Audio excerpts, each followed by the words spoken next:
حين مقنعي رؤوسهم لا يرتد إليهم طرفهم وأفئدتهم هواء وأنذر الناس يوم يأتيهم العذاب فيقول الذين ظلموا ربنا أخرنا إلى أجل قريب نجب دعوتك ونتبع الرسل أَوَلَمْ تَكُونُوا أَقْسَمْتُم مِّن قَبْلُ مَا لَكُم مِّن زَوَالٍ صدق اللہ مولانا العظیم۔ قرآن کریم نے ان آیات میں نبی کریم صلی اللہ علیہ وسلم کے ذریعے سے ہر مسلمان کو خطاب کرتے ہوئے یہ فرمایا کہ دنیا میں کافر ظالم لوگ جو کچھ کر رہے ہیں تم یہ نہ سمجھو کہ اللہ تعالیٰ ان کی حرکتوں سے غافل ہے۔ تمہیں دنیا میں رہتے ہوئے یہ مغالطہ لگ سکتا ہے، تمہیں شیطان یہ وسوسہ ڈال سکتا ہے کہ جو کچھ ہو رہا ہے کوئی پوچھنے والا نہیں۔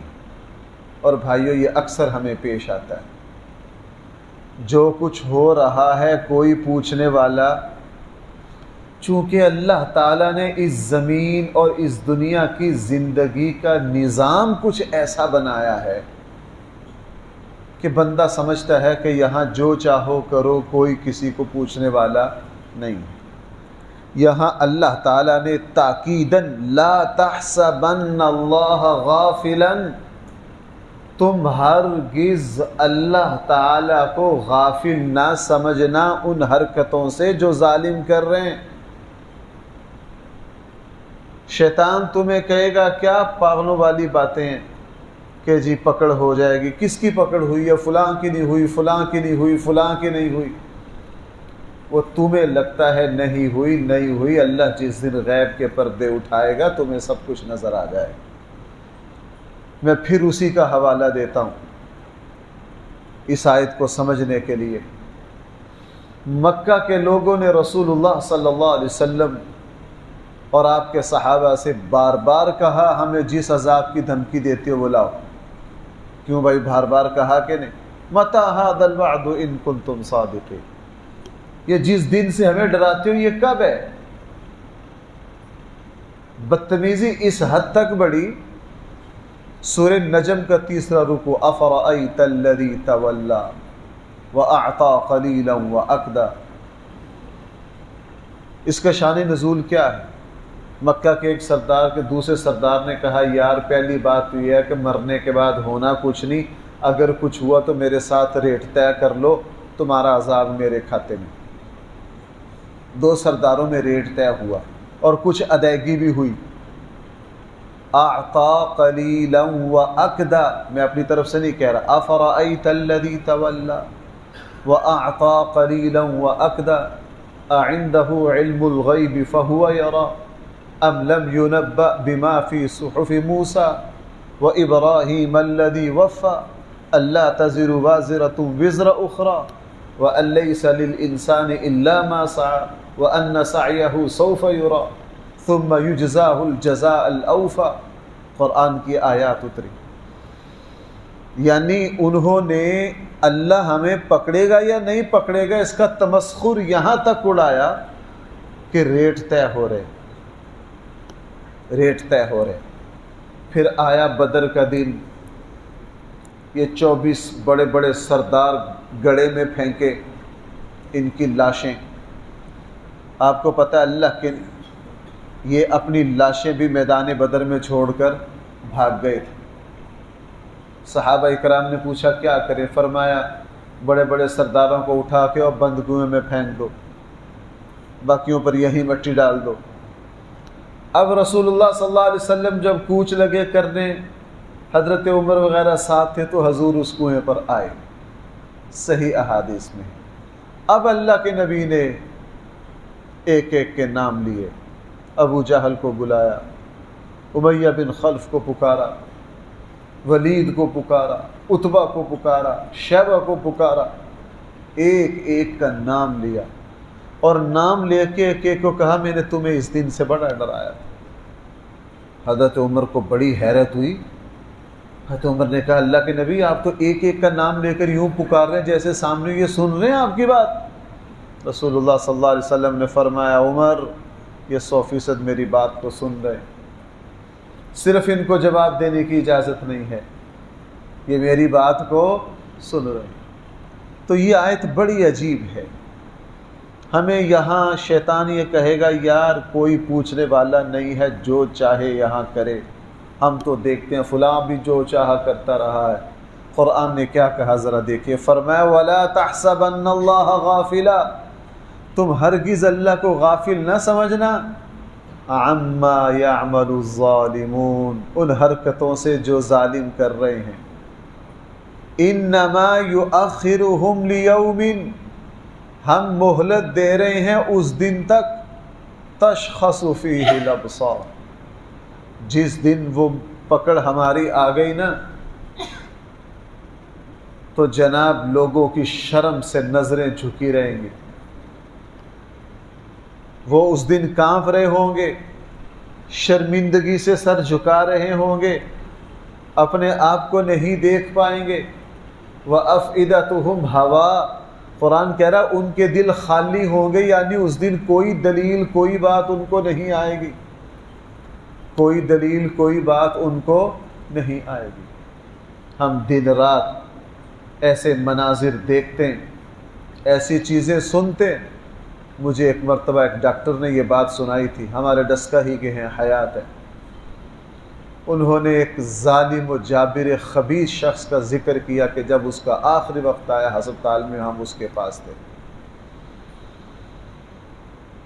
اس وقت اس نے کیا کچھ کہا، اس وقت اس نے کیا کچھ کہا، اگر وہی باتیں نزاع کی کیفیت سے پہلے کہی ہوتی اللہ کا عرش ہل جاتا، اللہ کی رحمت تھام لیتی، لیکن وہ باتیں اس وقت کہیں جب لمحات کون سے تھے، اس وقت اللہ تعالیٰ ان باتوں کی کوئی قدر و قیمت نہیں لگاتا، اللہ تعالیٰ کوئی قدر و قیمت نہیں لگاتا۔ اس لیے قرآن نے فرمایا مہطعین، جب وہ پکڑ کا دن آئے گا یہ بھاگیں گے، مقنعی رؤوسہم، ان کے سر خوف سے جیسے آنکھیں بند کر کے کوئی بھاگتا ہے نا اندھا دھند، یوں سر اٹھائے ہوئے ہوں گے، پتہ ہی نہیں ہوگا کدھر جا رہے ہیں۔ لا یرتد الیہم طرفہم، ان کی اپنے اوپر کوئی نگاہ نہیں پڑے گی، وافئدتہم ہوا، اور ان کے دل بالکل خالی ہوں گے اس دن، کوئی عذر کوئی دلیل ان کو نہیں آئے گی۔ پھر فرمایا وَأَنذِرِ النَّاسَ، اے نبی جی آپ لوگوں کو ڈرائیے اس دن سے، یوم یأتیہم العذاب، جس دن اللہ کا عذاب آئے گا، فیقول الذین ظلموا، اس دن ظالم کہیں گے ربنا اخرنا الی اجل قریب، اے اللہ ہمیں ایک تھوڑے دنوں تک مہلت دے دے، اے ہمارے رب اخرنا، پکڑ کو تھوڑا سا ٹال دے، الی اجل قریب، تھوڑی سی مدت تک۔ اچھا جی اس میں تم کیا کرو گے؟ نجیب دعوتک، اے اللہ ہم آپ کی دعوت کو قبول کریں گے، ونتبع الرسل، آپ کے رسولوں کی بات مانیں گے۔ بھائی ذرا متوجہ ہونا، میں آپ کو ایک بات تقریباً پچھلے 6 ماہ سے درسوں میں بار بار کہہ رہا ہوں، ہر انسان نے اللہ اور اس کے رسول کی ہر بات کو ماننا ہے۔ ابو جہل نے بھی ماننا ہے، ابو لہب نے بھی ماننا ہے، لیکن دیکھنا یہ ہے کس نے کس موقع پر مانا۔ ماننا سب نے ہے، لیکن موت کے نرغے سے پیچھے پیچھے جنہوں نے مان لیا ان کا ماننا تسلیم کرنا معتبر، نرغے کے بعد جنہوں نے مانا ان کا ماننا ہرگز معتبر۔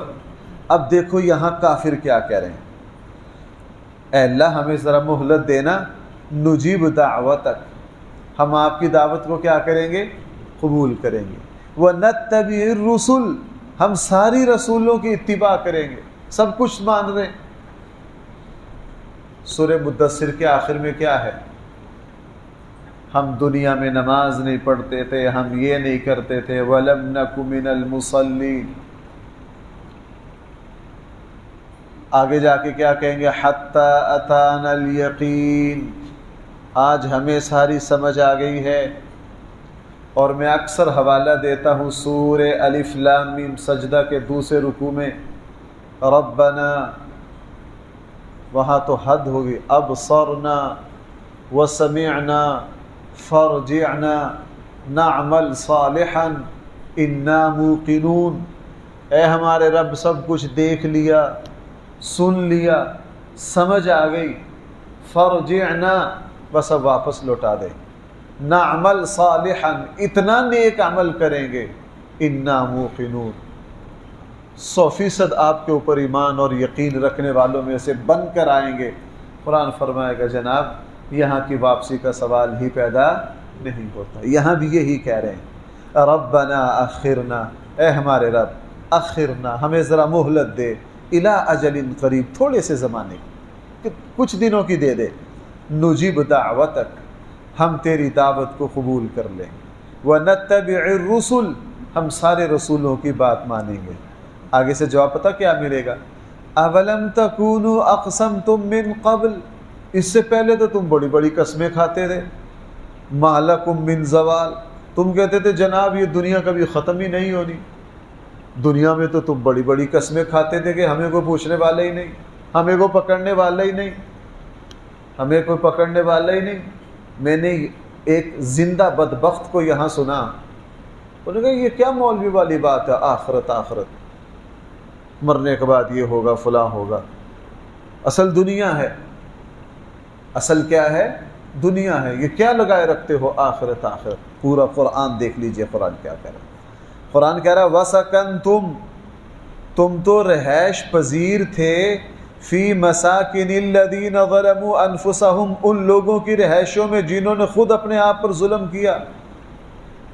تم نے دیکھا ہی نہیں، اپنے رجسٹری نکال کے دیکھی نہیں، تم نے اپنا انتقال پڑھا ہی نہیں، تم سے پہلے اس مکان میں کون کون رہے، بڑے بڑے ظالم و جابر انہی گلی بازاروں میں گھومے پھرے، ہم نے پھر ان کو مٹا دیا، تمہیں اس سے کوئی سبق نہیں ملا، تمہیں اس سے کوئی سبق نہیں ملا۔ بھائی وہ بڑی عبرت والی بات آپ نے، وہ تاریخی بات کیا ہے؟ عظیم الشان محدث ولید بن عبد الملک کے دربار میں جب آئے، ولید کے سامنے سر تھا، ایک بڑے عرب سردار کا سر پڑا تھا، قتل کر کے سر پیش کیا گیا تھا، وہ مسکرائے، ان پر ایک کیفیت آئی۔ ولید نے کہا کیا ہوا؟ ولید کو پتا تھا کہ یہ اس وقت روئے زمین پر سب سے بڑے عالم ہیں۔ ولید نے کہا جناب کیا ہوا؟ کہا جناب آج یہ سر آپ کے سامنے پڑا ہے، یہ مصعب کا سر آپ کے سامنے، میں نے وہ منظر دیکھا تھا جب آپ کی سیٹ پر مصعب بیٹھے تھے، سامنے مختار کا سر تھا، پھر میں نے وہ منظر بھی دیکھا کہ اسی سیٹ پر مختار بیٹھا تھا اور سامنے عبید اللہ بن زیاد کا سر تھا، پھر میں نے دیکھا تھا یہیں عبید اللہ بن زیاد بیٹھا تھا اور آگے حضرت حسین رضی اللہ عنہ کا سر تھا۔ میں نے حضرت حسین کے سر کو ابن زیاد کے سامنے دیکھا، ابن زیاد کے سر کو مختار کے سامنے دیکھا، مختار کے سر کو مصعب کے سامنے دیکھا، اب اس کے سر کو تمہارے سامنے دیکھ رہا۔ جب یہ بات کہی عبد الملک بن مروان پر ایسا خوف طاری ہو گیا، وہ اسی وقت اٹھ گیا، اسی وقت اس محل سے باہر آ گیا اور آرڈر دیے کہ اس محل کو گرا دیا جائے، اس محل کو گرا دیا جائے، ایک کا سر دوسرے کے سامنے، دوسرے کا سر تیسرے کے سامنے، تیسرے کا سر چوتھے کے سامنے۔ یہ دنیا بھائی عبرت کدا ہے، یہ دنیا کیا ہے؟ عبرت کدا ہے۔ میں نام نہیں لیتا، ہمارے پاکستان میں ایسے واقعات ہیں جب ایک صدر گاڑی میں بیٹھا، تو ساتھ جو ملازم تھے انہوں نے بتایا جناب آپ سے پہلے جو صاحب تھے ان کو جو پھانسی دی ہے ان کو بھی ہم اسی گاڑی میں لے کے گئے تھے، اج اس کی سیٹ۔ ہم بھول جاتے ہیں بھائی، ہم کیا کر جاتے ہیں، ہم بھول جاتے ہیں۔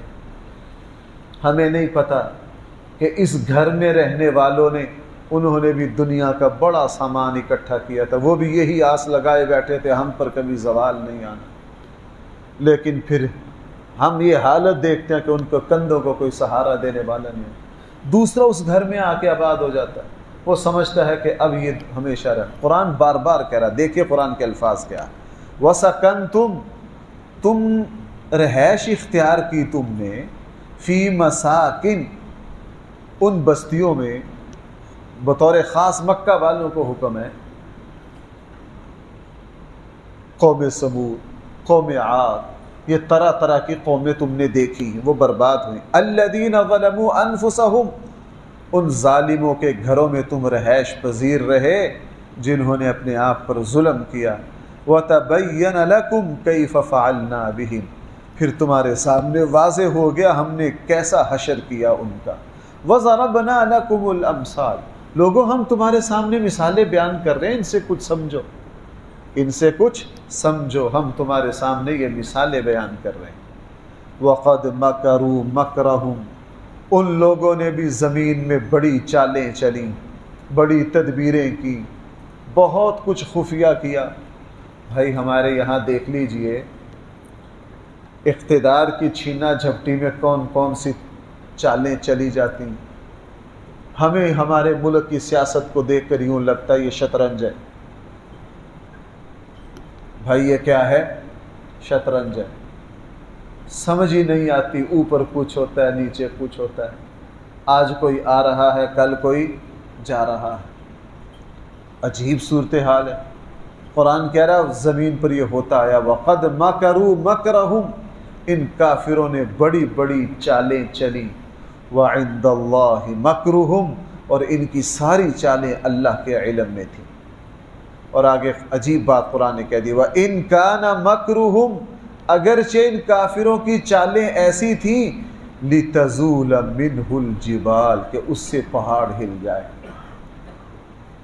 یہ ان نافیہ بھی ہو سکتا ہے، دونوں طرح مفسرین نے ترجمے کی ہیں یہاں، یعنی رسول اللہ صلی اللہ علیہ وسلم کو قرآن کہہ رہا ہے اللہ کے حبیب انہوں نے ایسی ایسی چالیں چلی اس سے پہاڑ ہل جاتے، لیکن ہم نے آپ کو ثابت قدم رکھا۔ ہم نے دوسرا معنی اگر ان نافیہ ہو تو پھر معنی بالکل الٹ ہو جائے گا، نہیں تھی ان کی چالیں کہ وہ پہاڑوں کو ہلا دیں، یعنی انسان نے زمین پر بہت کچھ کرنے کی کوشش کی لیکن اللہ تعالیٰ نے انسانوں کی چلنے نہیں دی، اس اللہ کے سامنے کسی کا بس چلتا نہیں ہے۔ لوگوں نے یہاں ہزار ہزار سال زندگیوں کی تیاریاں کی لیکن اللہ نے منٹوں میں موت کا جھٹکا دیا، کہیں سے کہیں پہنچا دیا، کہیں سے کہیں۔ آج کل ہم سنتے ہیں فلاں صاحب نے 5 ڈاکٹر اپنی حفاظت کے لیے رکھے ہوئے، اس کے ایک ایک کھانے کو 3 ٹیسٹوں سے گزارا جاتا، اس میں پروٹین بھی ہے، اس میں فلاں چیز بھی ہے، اس میں فلاں بھی ہے، فلاں بھی ہے، ہر وقت ماشاءاللہ خون کے ٹیسٹ ہو رہے ہیں۔ اب وہ کیا ہے، سامان 100 برس کا، کس کمال کا شعر ہے، سامان 100 برس کا پل کی خبر نہیں، انتظامات بڑے بڑے لمبے، انتظامات بڑے بڑے لمبے۔ فَلَا تَحْسَبَنَّ اللَّهَ مُخْلِفَ وَعْدِهِ رُسُلَهُ، اے نبی صلی اللہ علیہ وسلم آپ اپنے اللہ کو وعدہ خلاف نہ سمجھیے، اللہ تعالیٰ اپنے رسولوں سے وعدہ خلافی نہیں کریں گے، اللہ تعالیٰ نے جو جو وعدے کیے ہیں ویسا ہی ہونا ہے۔ قرآن نے ایک جگہ فرمایا ان اللہ لا یخلف المیعاد، اللہ تعالیٰ نے کافروں کے ساتھ بھی وعدے کیے ہیں، ایمان والوں کے ساتھ بھی وعدے کیے ہیں، سارے وعدے پورے ہوں گے، یہ نہ سمجھنا کہ اللہ تعالیٰ کوئی وعدہ خلافی کریں گے۔ صحیح مسلم میں ہے رسول اکرم صلی اللہ علیہ وسلم جب سارے جنتی جنت میں چلے جائیں گے اور جب سارے جہنمی جہنم میں چلے جائیں گے، نبی کریم صلی اللہ علیہ وسلم نے ارشاد فرمایا، اللہ جل جلالہ پھر جنتیوں سے خطاب فرمائیں گے، اے اہل جنت ہم نے تم سے جو کچھ وعدہ کیا تھا سارے پورے کر دیے، کوئی وعدہ باقی تو نہیں ہے؟ اہل جنت کہیں گے اے میرے اللہ آپ نے جو کچھ ہم سے وعدہ کیا تھا وہ سارے کے سارے وعدے پورے ہو گئے. کوئی وعدہ ایسا نہیں جو بھائیوں یہ ایک عام سا جملہ ہے، اگر یہ ہمارے دل میں سما جائے تو ہمارا ایمان مضبوط سے مضبوط تر ہو جائے. ابھی میں نے شاید کو 1.5 مہینے پہلے 2 مہینے پہلے ایک جمعہ پڑھایا تھا کہ اللہ تعالیٰ نے، اللہ کے رسول نے مجھ اور آپ سے جو وعدے کیے ہیں ان وعدوں پر پورا پورا یقین رکھنا، یہ ایمان ہے. ان وعدوں پر کیا رکھنا؟ یقین رکھنا. اللہ اور اس کے رسول نے جو وعدہ کیا، مثلا اللہ اس کے رسول کا وعدہ ہے کہ صدقہ سے ہم تمہارے مال میں برکت دیں گے، سود سے ہم تمہارے مال کی برکت کو کھینچ لیں گے، اس پر یقین نہ ہو تو صرف ان باتوں کو پڑھ لینے سے کوئی ایمان نہیں آتا. 100% یقین. جیسے مجھے یقین ہے کہ وہ سامنے صحن میں اندھیرا رہا ہے، مجھے بالکل اسی طرح یقین ہوگا کہ صدقہ سے مال میں برکت آئی ہے. مجھے یقین ہوگا کہ میں جو رشتہ داروں کے ساتھ حسن سلوک کرتا ہوں اس سے اللہ مجھے برکت دیں گے. مجھے یقین ہوگا کہ یہ جو میں نے فجر کی نماز پڑھی ہے میں اللہ کی حفاظت میں ہوں، اللہ کے امان میں ہوں. مجھے یقین ہوگا کہ یہ جو میں نماز وقت پر پڑھتا ہوں اللہ تعالیٰ مجھے دنیا میں سکون عطا فرمائیں گے. اور مجھے یقین ہوگا کہ یہ جو میں جھوٹ اور فراڈ اور بےایمانی کر رہا ہوں اس سے مجھے یہ نقصان ہوں گے. اس لیے اللہ اور اس کے رسول کے وعدوں پر اعتماد کرنا، 100% یقین. میں نے کتنی مثالیں دی تھیں. حضرت علی رضی اللہ عنہ بیمار ہوئے، ایک دوسرے صحابی آئے. حضرت علی رضی اللہ عنہ مدینہ سے دور ایک بستی میں تھے. انہوں نے حضرت علی سے کیا کہا تھا؟ حضرت علی سے اس وقت خلافت نہیں ملی تھی، خلافت تو بعد میں ملی. حضرت علی سے فرمایا تھا جناب آپ جلدی جلدی یہاں سے کوچ کریں، بیماری آپ کی بہت سخت ہے، بخار آپ کو بہت زیادہ ہے، مجھے لگتا ہے آپ کا آخری وقت آ گیا ہے. اگر آپ اسی بستی میں فوت ہو گئے تو یہ چند دیہاتی نماز جنازہ پڑھیں گے آپ پر. میری رائے ہے کہ ہم آپ کو جلدی جلدی مدینہ منتقل کر دیں تاکہ اگر آپ کا انتقال ہو جائے تو سارے اہل مدینہ آپ پر کیا کریں؟ نمازیں. حضرت علی یہ بات سن کر مسکرا کے کہا پریشان نہ ہو، میں یہاں نہیں مروں گا، میری موت یہاں. بھائی کوئی کہہ سکتا ہے کہ میری موت یہاں نہیں آئی؟ حضرت علی نے کہا پریشان نہ ہو، اس بستی میں میری وفات نہیں ہوگی. کیوں؟ میں نے نبی کریم صلی اللہ علیہ وسلم سے سنا ہے کہ مجھے ایک شخص قتل کرے گا، وہ بدبخت میری داڑھی کو خون آلودہ کرے گا، میرے سر میں تلوار مارے گا. میں نے حضور سے سنا ہے، میں نے اللہ کے نبی سے سنا ہے کہ علی تمہیں شہید کیا جائے گا. اور جب پہاڑی پر تھے زلزلہ آیا تھا، حضور نے فرمایا تھا تم کیوں ہلتے ہو؟ تمہارے اوپر ایک نبی، ایک صدیق اور 2 شہید ہیں. بڑی مرتبہ سنا. اب اتنا یقین، اور واقعی ایسے ہوا، بعد میں تندرست ہو گئے، مدینہ آ گئے، بعد میں جا کے خلیفہ بنے. فجر کی نماز کے لیے آ رہے تھے، لوگوں کو جگاتے. کوفہ کی جامع مسجد میں داخل ہوئے. عبد الرحمن ابن بلجم ملعون خبیث یہودی النسل دروازے کے پیچھے چھپا ہوا تھا. حضرت علی رضی اللہ عنہ پر تلوار کا وار کیا، سر میں تلوار ماری. اور اللہ کے نبی نے فرمایا بدبخت اور جہنمی ہے وہ شخص جو حضرت علی رضی اللہ عنہ کو قتل کرے. اب جیسے ہی تلوار لگی حضرت علی گر پڑے، ادھر ادھر کے لوگ پہنچ گئے. عبد الرحمن ابن بلجم کو پکڑ لیا. جب حضرت علی کو ہوش آئے سب سے پہلے کس کو دیکھا؟ داڑھی کو ہاتھ لگایا. جب دیکھا کہ داڑھی خون آلودہ ہے تو مسکرائے، کہا جی بس آخری سٹاپ آ گیا. اللہ کے نبی سے سنا تھا کہ جب تمہاری داڑھی کو خون آلودہ کیا جائے گا فوراً کہا حسن کو بلاؤ میں وصیت کروں، میرا آخری وقت آ گیا. اتنے میں حضرت حسن بھی بھاگ بھاگ کر پہنچ گئے. ان کو بتایا کہ میرا آخری وقت ہے، میں نے حضور سے سنا تھا میری داڑھی خون آلودہ ہو گئی ہے. اور پھر آخری وصیتیں کی اور حضرت علی رضی اللہ عنہ دنیا سے رخصت ہو گئے.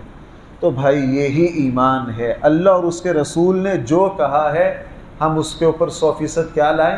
ایمان، یقین ہو. ساری دنیا ایک طرف کھڑی ہو جائے، ساری دنیا ایک طرف کھڑی ہو جائے اور نبی کریم صلی اللہ علیہ وسلم اور اللہ کی بات ایک طرف کھڑی ہو جائے، اس کی کوئی پرواہ نہیں. ہمارے یہاں خبیثوں نے حج کے دنوں میں کالم لکھ مارتے ہیں یہاں کے بے دین لوگ کہ جی 1,00,000 سوا لاکھ حاجی جا رہے ہیں، ہر حاجی 20-20 لاکھ روپے خرچ کر رہا ہے. 1 لاکھ کو 20 لاکھ سے ضرب دے تو کتنی رقم بن گئی، اتنی رقم سے فلانا روڈ اسلام آباد سے کراچی تک بن سکتا ہے، کراچی والا لاہور تک بن سکتا ہے، بڑی بکواسات کرتے ہیں۔ لیکن نبی کریم صلی اللہ علیہ وسلم، قرآن نے وعدہ کیا ہے، سورہ حج میں نبی کریم صلی اللہ علیہ وسلم نے وعدہ کیا ہے، جو مسلمان حج کرے گا اللہ تعالیٰ بھائی اس کے رزق میں کیا دیں گے؟ برکتیں دیں گے۔ حاجیوں کو خود سمجھ نہیں آتی، حج کر کے میاں بیوی آئے ہو 30 لاکھ خرچ ہو گیا، 30 لاکھ خرچ ہو گیا، اور مہینے 2 مہینے کے بعد اللہ تعالیٰ ساری کمیوں کو کیا کر دیتے ہیں؟ پورا کر دیتے ہیں۔ اس لیے یہ اس آیت پر بھائی غور کیجئے، یہیں سے بات شروع ہوئی تھی، قرآن اسی بات کو دوبارہ یہاں فَلَا تَحْسَبَنَّ اللَّهَ مُخْلِفَ وَعْدِهِ رُسُلَهُ، آپ ہرگز گمان نہ کرنا اللہ تعالیٰ اپنے رسولوں سے وعدہ خلافی کریں گے۔ 1 منٹ کے لیے تمہیں خیال نہ آئے کہ ہمارا اللہ وعدہ خلاف ہے، نہ، اللہ تعالیٰ اپنے وعدوں کو 100% پورا کرے گا۔ سورہ فاطر میں فرمایا اللہ سے زیادہ وعدے کا سچا کوئی ہے ہی نہیں ہے۔ ان اللہ عزیز، وہ اللہ بڑا زبردست ہے، ہر وعدے کو پورا کر سکتا ہے، ذو انتقام، اور اس کی پکڑ بھی بڑی سخت ہے۔ اللہ تعالی ہم سب کو قرآن کریم کا صحیح فہم عطا فرمائے۔ الحمدللہ رب العالمین، والصلاة والسلام على سید الانبیاء والمرسلین وعلى آلہ واصحابہ اجمعین۔ ربنا آتنا فی الدنیا حسنہ وفی